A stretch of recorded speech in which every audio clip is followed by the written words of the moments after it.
बच्चों, क्या हाल चाल। आप सभी मजे में। आज हम फिर से मैथ के टॉपिक के बारे में डिस्कशन करने वाले हैं। मैथ के टॉपिक में हम कंपाउंड इंटरेस्ट के बारे में सीखने वाले हैं। कंपाउंड इंटरेस्ट में हमने बहुत कुछ सीख लिया था, परंतु हम कंपाउंड इंटरेस्ट में और गहराई में सीखते हैं। हम पहले क्वेश्चन की ओर चलते हैं। पहला क्वेश्चन में स्टेटमेंट क्या दी हुई है। पहले क्वेश्चन के पास कुल धनराशि 3903 रुपया है। 3903 रुपया 4% चक्रवृद्धि ब्याज की दर से वह अपने 2 बेटों में डिस्ट्रीब्यूट करता है, जिन बेटों की आयु एक की 13 वर्ष, छोटे बेटे की आयु 13 वर्ष और बड़े बेटे की आयु 15 वर्ष है। 18 वर्ष के पश्चात उन दोनों की छोटे बेटे को धनराशि का कितना भाग प्राप्त हुआ। इसके अंतर्गत क्या है भैया जी, टोटल अमाउंट कितना हमारे पास। टोटल अमाउंट क्वेश्चन नंबर 1 में अंतर्गत चलते हैं। टोटल अमाउंट इज द 3903 रुपया। रेट कितनी है। Rate 4% yearly. Age of the small कितनी है भैया जी। एज ऑफ द सन अलग अलग है। एक की तो 13 साल है, एक की 15 साल है। क्या है, एक की 13 साल, एक की 15 साल है। रेट हमारी आ रही है 4%। इसका परसेंटेज हटाने के लिए हम क्या लिखेंगे, 4/100 कर दोगे, 1/25 हो गया। ये हो गया। अब क्या है, बोल रहा है 18 साल के बाद उनकी आयु क्या हो जाती है, सब उनकी आय नहीं हमारी समान हो जाती है। तो छोटे बच्चे की आय ज्ञात कीजिए। देखो भैया जी, बहुत ही आसान है। ये मान लो ये है जो आयु का डिफरेंस कितना है हमारा। क्वेश्चन के अंतर्गत चलते हैं। आयु का डिफरेंस हमारा कितना है, 2 साल। अगर आयु का हमारा डिफरेंस होता है तो हम इसके अंतर्गत करेंगे क्या है, रेट के अंतर्गत 25 ईयर, तो इसकी है 26 ईयर। ठीक है, परंतु 26 ना 25 है ना 24 ना होगा, कितने का डिफरेंस है, 2 का। अगर तो हमारे अंदर 2 का डिफरेंस मिलेगा तो स्क्वायर करेंगे, अगर 3 का डिफरेंस मिलेगा तो हम इसका क्यूब करेंगे। 4 का अलग से होगा, इसका स्क्वायर करो भैया जी। इन दोनों का कितना बन गया, 625। इसका कितना बन गया, 676। अब दोनों का टोटल कितना है भैया जी। Total 6 5 11, 1 hustle, 7 2 9, 9 1 10, 6 6 12 1 13, 1300। पता है क्या, अब ये न होकर कितने है 3903, कितने गुना कितने मल्टीप्लाई पे बैठा हुआ है हमारा, 3 पे। 3903 कितने मल्टीप्लाई, 3 मल्टीप्लाई है तो ऐसे ही कर दो समाल के अकॉर्डिंग। 3 के साथ 5 दिए 15, 3 दूनी 6 1 7 7 18। कितना पेमेंट हुआ, कितनी धनराशि मिली समाल को हमारे अंतर्गत। इसके अंतर्गत क्या होता है, जो हमारे छोटे बच्चा ना, छोटा सा ना, उसको की धनराशि का कितना हिस्सा प्राप्त हुआ, 1875 रुपया प्राप्त हुआ। यहाँ तक समझ में, कुछ नहीं, डायरेक्ट ही करना है आपको। सबसे पहले क्या लिखोगे, क्या स्टेटमेंट थी। एक व्यक्ति के पास टोटल धनराशि 3903 रुपया, 3903 रुपया, और रेट हमारी 4% पर ईयरली। हमारा इसके अंतर्गत क्या था, सन का उसका सन की एज कितनी, 15 इयर्स और 13 years. Difference of the son age कितना है, 2 इयर्स। एज लिखोगे, एज का डिफरेंस हमारा 2 इयर्स है। 2 इयर्स है तो हमारे का 1/50 25 और 26 हो गया। इनका स्क्वायर क्यों किया, क्योंकि डिफरेंट ऑफ द एज हमारा 2 है तो 2 का स्क्वायर हो जाएगा 625 676। अब टोटल इनका दोनों का टोटल करो। टोटल करने के बाद कितना आएगा हमारा, 1301 नौ का हमारे पास टोटल पेमेंट कितनी है, 3903। 3903 तो 3903 कितने मल्टीप्लाई पे बैठा हुआ, 3 मल्टीप्लाई पे।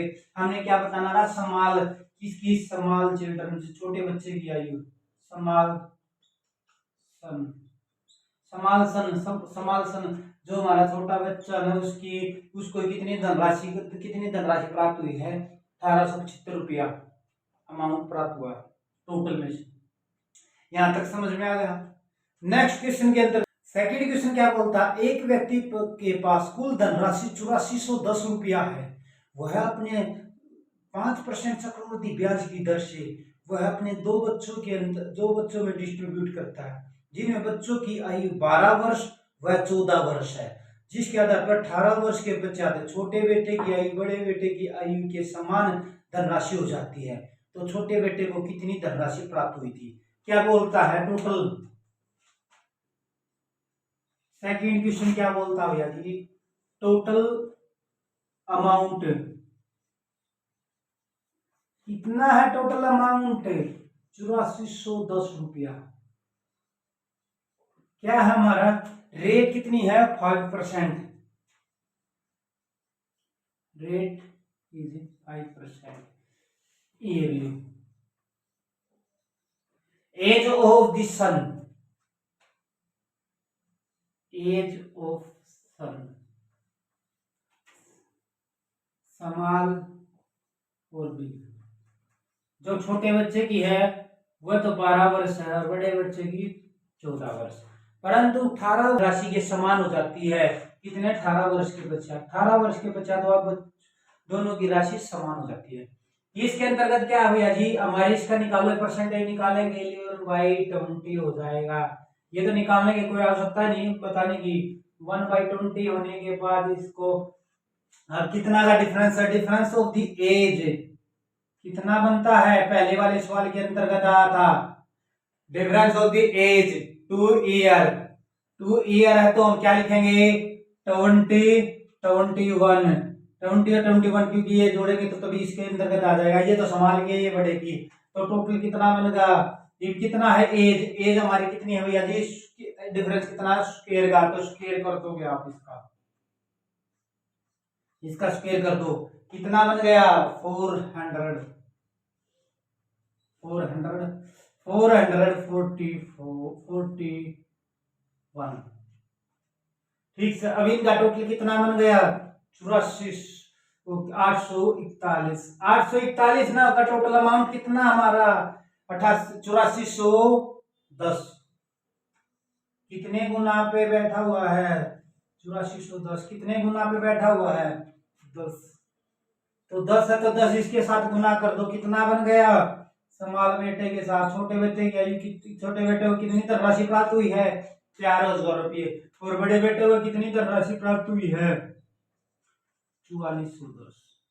आगे समझो, डायरेक्ट ऐसे ही करना है, इसके अंदर यदि 18 एज दे रखा है तो इसका ऐसे नहीं निकालोगे, डायरेक्ट ये देखना, हमें एज का डिफरेंस और कुछ नहीं देखना, यहाँ अमाउंट लिखा, रेट, रेट निकालने के बाद डायरेक्ट क्या करोगे आपने टोटल अमाउंट कितना हमारा 8410 रुपया बना, रेट हमारी कितनी है 5% है तो 1/20 हो गया, तो age of the small and big की क्या है 12 और 14 है, difference of the age 2 years, 2 years is इसका हमारा 20 और 21 क्योंकि हमने इस छोटे बच्चे की एक का डिफरेंस कर रखा है इसके अंदर।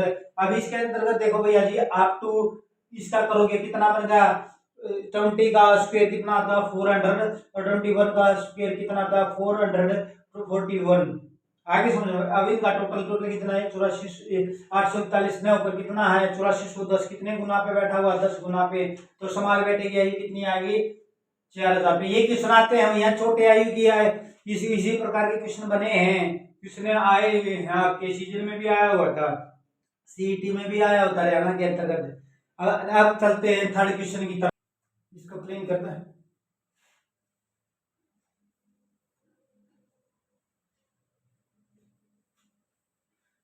थर्ड क्वेश्चन भी आसान ही है।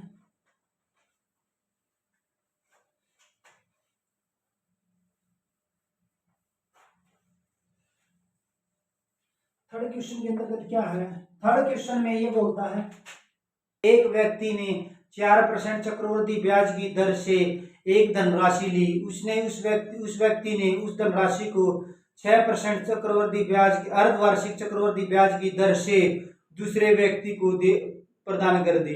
इस लेन देन में 1 वर्ष के लिए इस लेन देन में उस व्यक्ति को 418 रुपये का लाभ प्राप्त हुआ, तो वह धनराशि ज्ञात कीजिए, वह अमाउंट ज्ञात कीजिए। क्या है भैया जी, एक व्यक्ति ने कोई धनराशि दी थी, कितने चक्रवृद्धि कितनी दर के अकॉर्डिंग रेट हमारी कितनी थी, रेट हमारी पहली रेट हमारी 4 इयर्स।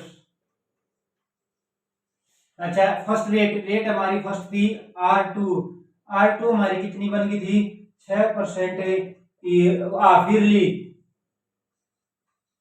वैसे तो ईयरली है, ये ईयरली है, परंतु इसको हाफ ईयरली बनाना था। हाफ ईयरली बनाओगे तो कितना आ जाएगा, हाफ आ जाएगा, 3 हो जाएगा, 3% हाफ ईयरली। आगे समझ में, 3% हाफ ईयरली। परंतु वह कहता है कि इसके अनुसार उसको कितना लाभ हमारा कितना था, प्रॉफिट 418 रुपये होगा। कितना, 418 का। देखो भैया जी आसान है, बहुत ही आसान है कि 3 ईयर का जो रेट सेकंड है इसका 2 ईयर का निकालोगे, 1 ईयर का हाफ ईयरली निकालोगे तो 3 जमा में 3, अच्छा भाई गुना में क्या करोगे,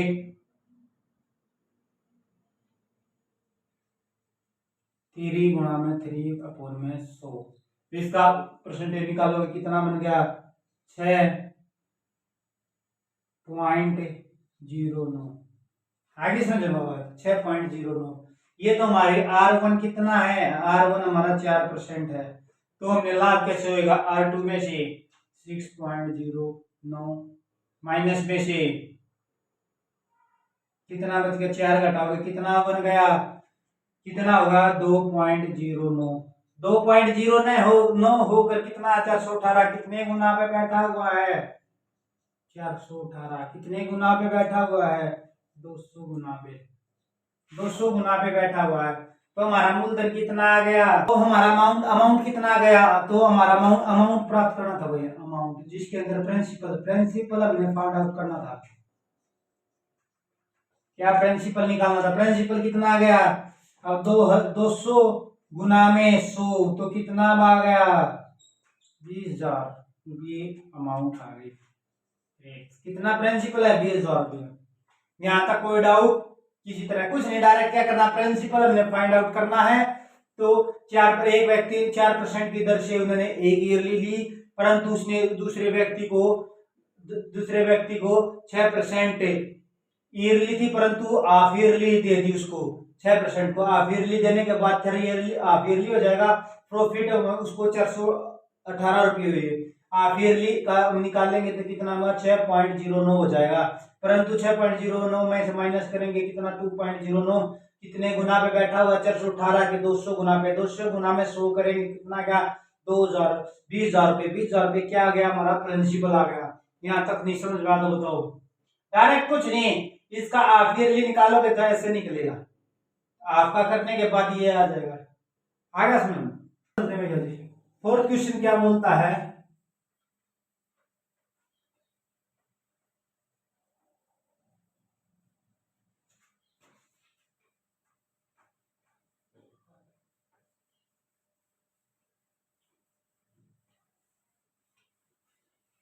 फोर्थ क्वेश्चन हमारा ये कहता है कि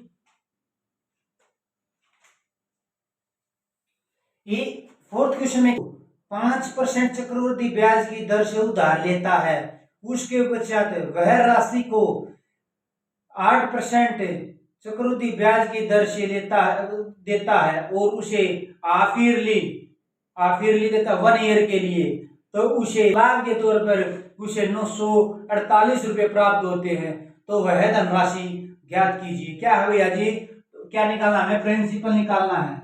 सबसे पहले क्वेश्चन के अंदर क्या दिया था, प्रिंसिपल निकालना है, हमने नहीं पता प्रिंसिपल कितना, प्रिंसिपल निकालना, फाइंड आउट निकालना भैया जी। इसके अंदर सबसे पहले R1 लिख लो, R1 कितना हो गया था हमारा, R1 हमारा 5% ईयरली है, ठीक है, ईयरली। अच्छा टाइमिंग क्या है भैया जी, टाइमिंग 1 ईयर। अच्छा R2 इसके अंतर्गत वही व्यक्ति दूसरे व्यक्ति को कितने, R2 कितने देता है, R2 4% ईयरली ना होकर हाफ ईयरली बनाओगे इसका, क्योंकि हाफ ईयरली दे रखा था, हाफ ईयरली को 8/4 करोगे कितना बन गया, 4 आ गया, 4 हाफ ईयरली। तो उसका लाभ कितना होता है भैया जी, लाभ हमारा जो प्रॉफिट होता है 948 रुपया, प्रॉफिट कितना था, 948 रुपया। प्राप्त हम निकालेंगे वही हाफ ईयरली निकालोगे तो 4 जमा में 4 गुणा में 4 अपॉन में 100, ये तो करना ही है हमने। अब निकालो भैया जी, कितना बन गया 8 जमा में 16, यही आ गया। अब कितना हुई R2 माइनस में R1 करोगे, क्योंकि प्रॉफिट निकालना है हमने, प्रॉफिट निकालना, तो R2 माइनस में R1 करोगे, करो। इसका R2 8 माइनस में कितना करोगे 5 करने के बाद कितना आ गया 3.16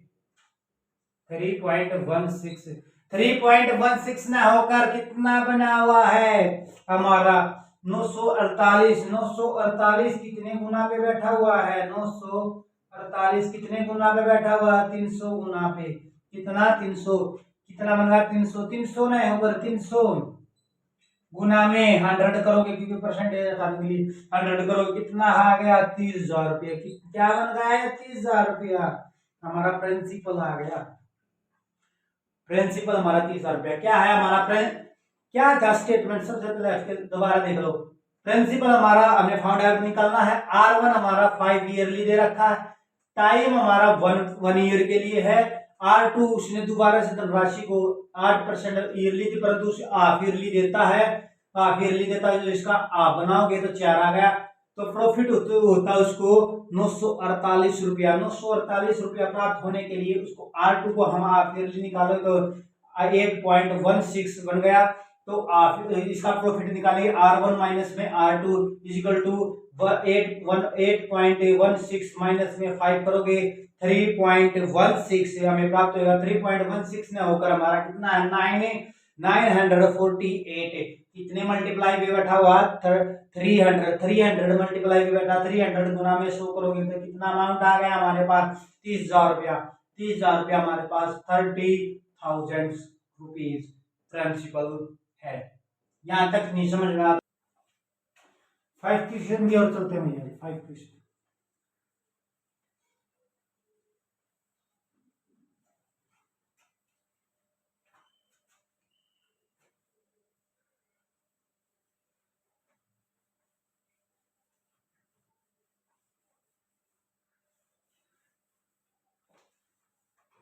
फाइव क्वेश्चन क्या बोलता है, एक व्यक्ति एक मोटरसाइकिल को निश्चित धनराशि पर लेता है, उसे निश्चित धनराशि पर लेता है,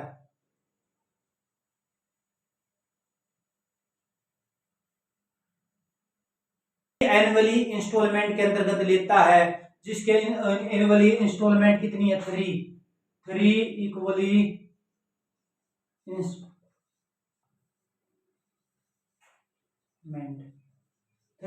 इंस्टॉलमेंट के अंतर्गत कितना 10,800 रुपये, 10,800 रुपये पर इक्वली इंस्टॉलमेंट में लेता, परंतु 20% पर एनम, 20% पर ईयर, बस 20% हमारी रेट हमारी कितनी है, रेट और 20% पर एनम,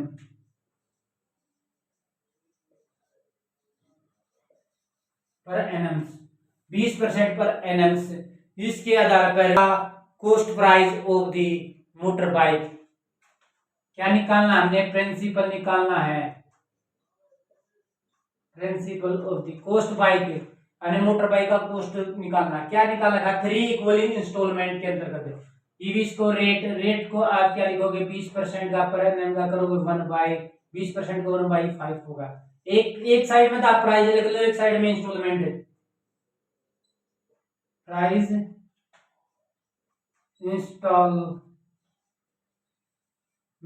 इंस्टॉलमेंट लिख लो, कितनी इंस्टॉलमेंट है हमारी 3 इक्वल इंस्टॉलमेंट है, प्राइस हमारा क्या 5 है, ये हमारी 6, तो हम इसका क्या करोगे स्क्वायर करोगे 25 36, इसका क्या हमने क्या निकाला 3 इक्वल इंस्टॉलमेंट है, तो क्यूब करोगे आप इसका 125 216, हमने क्या करना इक्वल इंस्टॉलमेंट है, तो इसमें सबसे बड़ा एक्सेप्ट क्या था 216, तो 216 के बराबर करोगे, इसकी 6 से गुना करोगे, इसकी 36 से गुना करोगे, ऐसे ही इसकी 36 से गुना करी तो इसकी भी 36 से गुना करोगे, 36 से गुना करोगे कितना आ गया 180 आ गया। इसकी कितने से गुना करोगे, इसकी गुना 6 से करोगे कितना आ गया 150 आ गया। अब इसकी 1 से गुना करोगे तभी तो हमारा कितना बनेगा 216 216 216 216 ही तो बना। हमारा क्या है इक्वली इंस्टॉलमेंट ही हमारे 216। कोई डाउट किसी तरह का? 216 हमारी इक्वली इंस्टॉलमेंट तो है। अब इसके अकॉर्डिंग हमारा कितना बना 125। अब देखो 216 ने होकर कितना बना हुआ, कितने गुना पे है 216 न होकर 216 न होकर कितना गुना पे है भैया जी 10,800 रुपया। 10,800 रुपया तो 216 पे कितने गुना पे बैठा हुआ हमारा तो 50 गुना पे। 50 गुना पे पर तो टोटल अमाउंट निकालो भाई इसका। इन तीनों को जोड़ दोगे 5 8 और 5 13 और 2 15 1 2 3 और 1 4 455 है। अगर कितने गुना पे है 50 के साथ इसकी गुना कर दो भैया जी तो कितना बन गया 0 5 1 5 5 25 5 5 25 27 5 का 20 और 2 22। कितनी एक मोटर बाइक खरीदी 3 इक्वली इंस्टॉलमेंट के अंतर्गत। कितनी इंस्टॉलमेंट 10,800 रुपये के अंतर्गत। ठीक है रेट हमारी क्या थी 20% पर एनएम। अच्छा हमारा प्रिंसिपल हमने फाइंड आउट निकालना था, उसका कॉस्ट प्राइस निकालना था मोटर बाइक का। तो हमारे R1 क्या थी हमारे आर हमारी क्या थी भैया जी 20% दोनों बाई करेंगे। एक साइड में आप प्राइस लिख लो, दूसरी साइड में इंस्टॉलमेंट है तो 5 तो 6 हो गया। अच्छा स्क्वायर करोगे तो 25 है 36 हो गया। 125 का 216 हो गया। परंतु क्या बोल रखा है इक्वली इंस्टॉलमेंट लिखोगे तो इसके साथ इक्वली कर दोगे तो मैं 216 इसके साथ करेंगे तो कितना बनेगा 6 से गुना करो। इसको 36 से 216 हो गया। इसकी 36 के साथ गुना करोगे कितना गया 180 हो गया। इसकी 36 के साथ गुना करोगे 150 हो गया। इसकी 1 के साथ 125 होगा क्योंकि सेम करना हमने। तो 216 न होकर कितने गुना कितना इंस्टॉलमेंट है इक्वली तीनों 10,880। 10,880 कितने गुना पे बैठा हुआ 50 गुना पे। तो ये इन तीनों का टोटल कितना प्राइस बना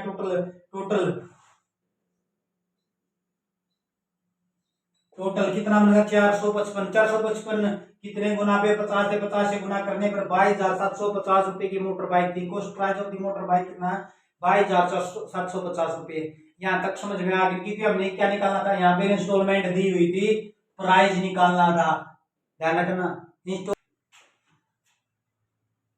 नेक्स्ट क्वेश्चन क्या बोलता है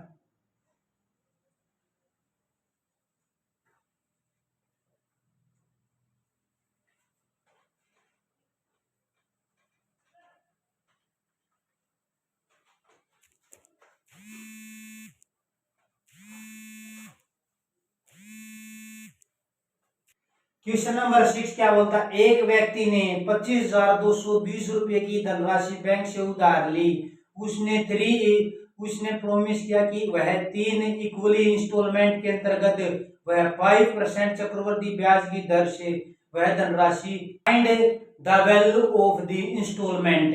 क्या बतानी है भैया जी यहाँ पे उसके अंतर्गत क्या पहले क्वेश्चन के अंतर्गत क्या दिया हुआ था हमारा। पहले क्वेश्चन के अंतर्गत हमने क्या दे रखा था भैया जी प्रिंसिपल निकालना था, इंस्टॉलमेंट दे रखी थी। परंतु इसके अंतर्गत क्या भैया जी प्रिंसिपल दे रखा है, इंस्टॉलमेंट निकालने। टोटल अमाउंट दे रखा है भैया जी। टोटल अमाउंट कितना है टोटल अमाउंट कितना है भैया जी 25,220 रुपया। तो हमारा क्या भैया जी रेट हमारी कितनी परसेंट है 5%। तो इसका ईयरली है तो इसका 20 हो गया डायरेक्ट यही पे। अच्छा भाई इंस्टॉलमेंट बतानी है इंस्टॉलमेंट क्या है 3 इक्वली है। तो भैया जी हमने फाइंड आउट निकालनी है भैया जी कितनी इंस्टॉलमेंट के अंतर्गत देगा प्रत्येक राशि। अब लिखो भैया जी 20 का एक साइड में तो आप अमाउंट लिखोगे, एक साइड में इंस्टॉलमेंट लिख दो भैया जी।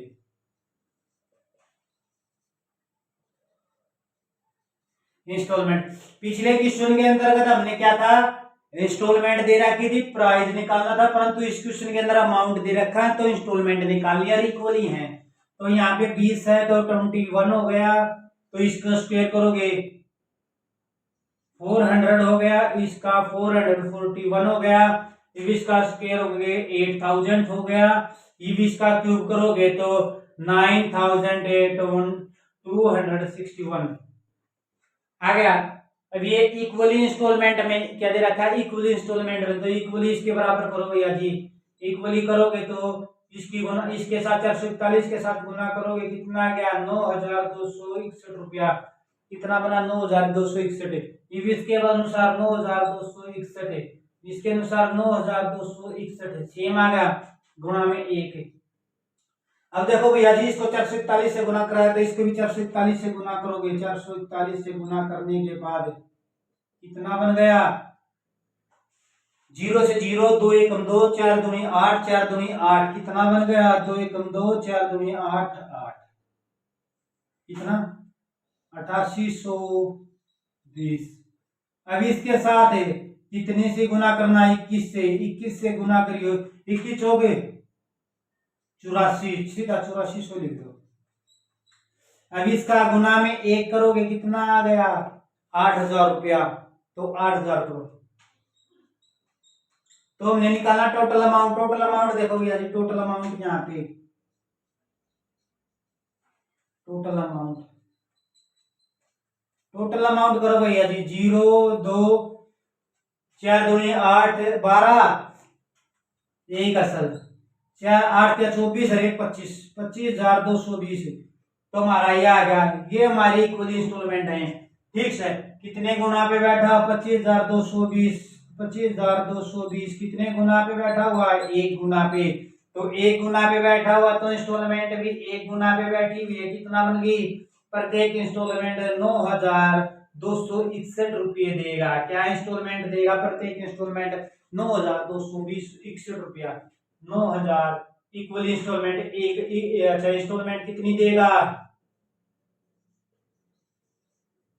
इंस्टॉलमेंट हमारी 9,000, ये हमारा आंसर आ गया 9,261, कुछ नहीं डायरेक्ट क्या था इसके अंदर का हमारा क्या था, टोटल अमाउंट दे रखा था 25,220 रुपया, रेट हमारी 5 ईयरली, तो इसका 1/20 हो गया। तो इक्वली इंस्टॉलमेंट के अंदर दे रखा था प्रत्येक इंस्टॉलमेंट, प्रत्येक किस्त की कितनी धनराशि देगा, प्रत्येक किस्त की हमने धनराशि प्राप्त करनी थी। अमाउंट था इंस्टॉलमेंट, अमाउंट हमारी क्या थी 20%, तो 21% इंस्टॉलमेंट थी, तो स्क्वायर करोगे क्योंकि हमारे 3 है, तीनों की तीनों बराबर 3 पे ले जाएंगे, स्क्वायर क्यूब 441 9,261, परंतु हमने देखना कौन सी इक्वल एलसीएम किसका हमारा एलसीएम आ जाएगा, ये सेम आता और 1 आ गया, इसका 21 से मल्टीप्लाई करो 9,261, इसका 441 के अनुसार मल्टीप्लाई करो 9,261। अब इसका भी सेम ही 20 को 441 से गुना करोगे तो कितना गया 8820 रुपये से, इसको हमारा 21 से गुना करोगे तो 8400 रुपये, इसको 1 से गुना करोगे तो 8,000, इनका टोटल का कितना बनेगा, टोटल अमाउंट कितना 25,220 रुपया, 25,220 ना कितने, टोटल अमाउंट कितने 25,220, कितने गुना पे बैठा हुआ 1 गुना पे, तो 1 है इंस्टॉलमेंट, तो 9,261 कितने गुना पे बैठा हुआ 1 गुना पे, तो 1 इंस्टॉलमेंट प्रत्येक किस्त, एक किस्त कितने की दी है उसने 9,261 रुपये की एक किस्त दी है। यहाँ तक समझ में आया नहीं, क्वेश्चन बनता है आपका, आते हैं क्वेश्चन, अगर इंस्टॉलमेंट में आता है तो आपको इन दोनों क्वेश्चनों में से बाहर नहीं आएगा।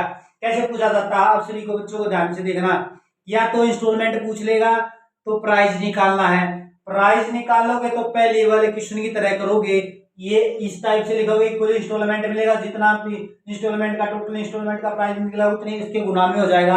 अगर हमारा अमाउंट पूछ रहा, अमाउंट होता, मान लो अमाउंट होता, ये मान लो अगर ये इक्वल इंस्टॉलमेंट में 9,261 रुपये का इसके अकॉर्डिंग दिया तो इसके अकॉर्डिंग ही आएगा। अमाउंट निकालना हो तो भैया जी इंस्टॉलमेंट तो इक्वली होनी है क्योंकि इक्वली इंस्टॉलमेंट दे रखी है, और अमाउंट निकालना तो इसके गुना में आ जाएगा, इसमें अमाउंट था उसमें इंस्टॉलमेंट निकालना था। यहाँ तक समझ में आ गया तो मूव करते हैं हम।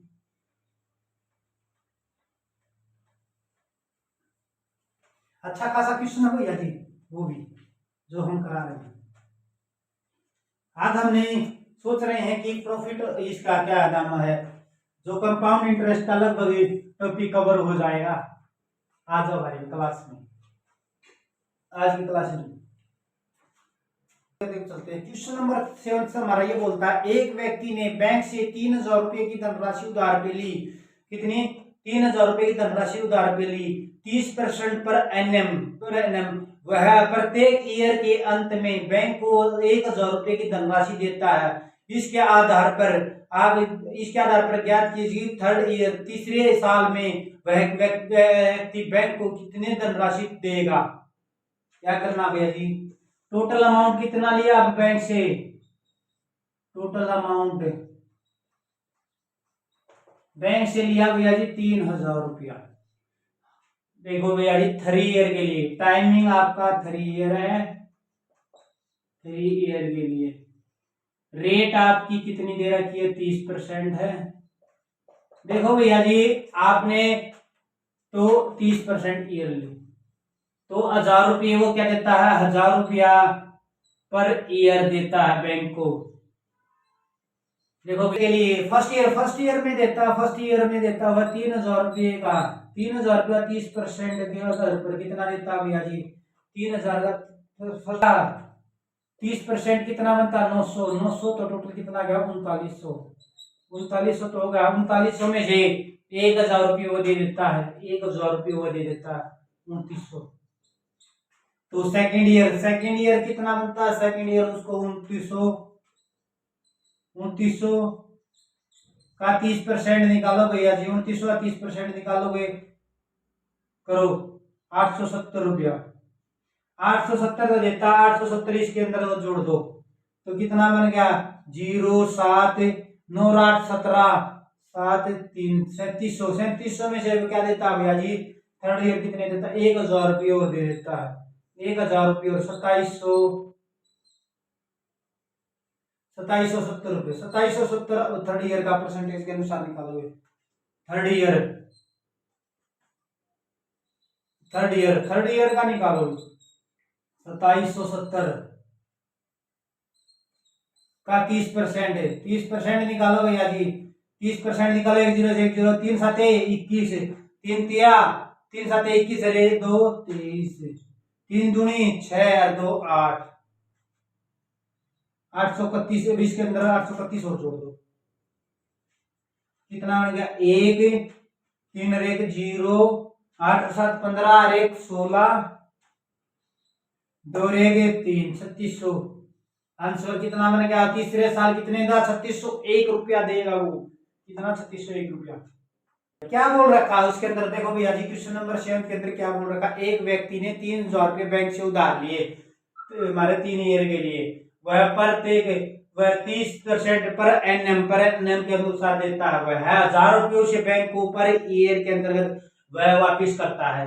क्या है भैया, 3000 रुपये का 30%, 900 3900 होगा, 30% निकालने के बाद 3900 तो होने के बाद 39,000 रुपये उसके पर ईयर में देता था, 2900 आ गया। सेकंड ईयर में 2900 का 30% निकाला, 870 इसमें जोड़ो 3770 हो गया, 3770 है। थर्ड ईयर में से आधार बढ़ा गया 2770 का 30% 831 होगा, 831 प्लस में थर्ड ईयर के अंतर्गत कितनी धनराशि देनी पड़ेगी बैंक को, उसको 3601 रुपया धनराशि देनी पड़ेगी थर्ड ईयर के अंदर, कितना 3600।